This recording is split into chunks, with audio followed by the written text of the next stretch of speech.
Yes, I'm glad. Yeah, you are the first person to ask about that. So, I didn't really understand what was happening.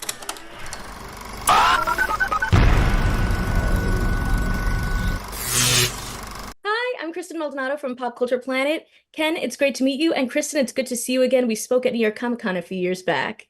Hello again. Hello, hello. This movie is so funny, and I gotta say, I loved seeing you guys return for this sequel. Ken, I love that little nod to your medical background in this film as well.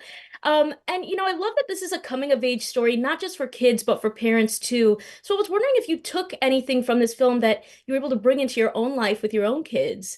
Maybe Ken, if you want to start. Great. That's a great question. I think JJ and Sophie's relationship, Dave Bautista and Chloe Coleman's characters are so real and so authentic. And it's a testament to their performances, especially Chloe. Chloe is one of the best actors working today. And she really is the glue to the movie because all of her performance and all of her scenes are with every single element of the movie. So they really just did an amazing job just capturing the challenges of being a teenager and then also the frustrations of a father, that Dave's character was having. So if anything, I take away from that, from their characters, or parenthood as one gets older is all about listening and leading. And there's like they have to be flexible, but you also have to show guidance. And every parent and every child is different, and it really is a incredibly nuanced and unique dynamic with every single kid. Yeah, I just want to piggyback on that eloquent this thing you said.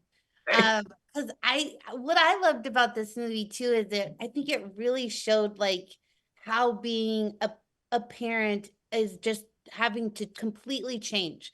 Like as soon as you think you've got it and you know what your relationship is with that kid and you've learned who they are changing into a new phase of their journey to be an adult, and you have to change too. So it's just constantly like, so watching her love being a spy and then not being into that anymore, and that first act, I'm like, oh, that is so relatable. I really thought that was a great way. I think any parent of an older kid watching this or is going to be like, oh wow, this is really hitting home, and that's why it's going to be the number one movie. Absolutely, absolutely. This is not your first time playing a villain, so I was wondering, how do you prepare for a role like that? Well, it's nice. I've kind of had a spectrum of villainy. I started out like a Pitch Perfect 2. He's a bad, but kind of nice and silly at the same time. Suicide Squad, I think he's bad. Oh, he's dead. And now it's like, oh, he's actually bad. He's actually an a-hole. Let's see what happens. So it was very fun to kind of ease my way into just full on rudeness. Is there any room for improv on set? There is. I would say in my case, I didn't really want, so improv to me, I associate with humor. And it was kind of my goal to not be funny as this character unless it was really needed. So there is room for everyone, and I could have too, for sure. And many people do. I just honestly, Kristen, no, I don't have time for improv. Okay. I'm here to intimidate. I'm here to cause some chaos. As much as you're intimidating and bringing the chaos, it's just such a funny movie, and it looked Totally. like such a blast to make. I was wondering, was there any like fun moments on set that happened? Any like just hilarious moments where you're like, okay, I'm trying to keep it serious, but that was kind of funny. There's a scene where something hits my face, and the thing that hits my face is not something that is normally used as a weapon.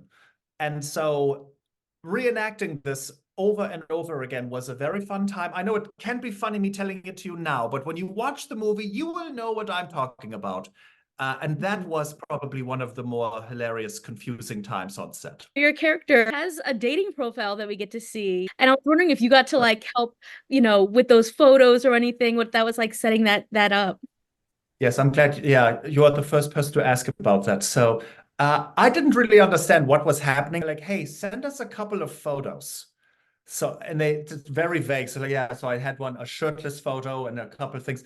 And then, yeah, I didn't realize until afterwards what they were being used for. It was a nice surprise. I felt like I got rickrolled. It was great. You mentioned earlier, Pitch Perfect 2. You had your breakout in that movie nearly a decade ago, and you No. recently reprised the role as well. And I was wondering what it's been like to look back on all you've accomplished since then. Well, I can't believe it. I still can't believe I was in Pitch Perfect 2. It still seems unbelievable that that has occurred. Because I think we see things on a movie theater screen and we don't I can't imagine that that would be me. What was a very human thought, and I still am very much in denial. I'm fully in denial. If you told me actually we checked you are not in Pitch Perfect 2, I would believe you. I think it's just so amazing because I know a lot of your career started out, online. To go from content creation to what you're doing now is just so incredible to see. And I was wondering if you had any words of advice for people who are also trying to do that. I will tell you, my goal with doing things on YouTube was to do things on film and television from the beginning. That was my goal.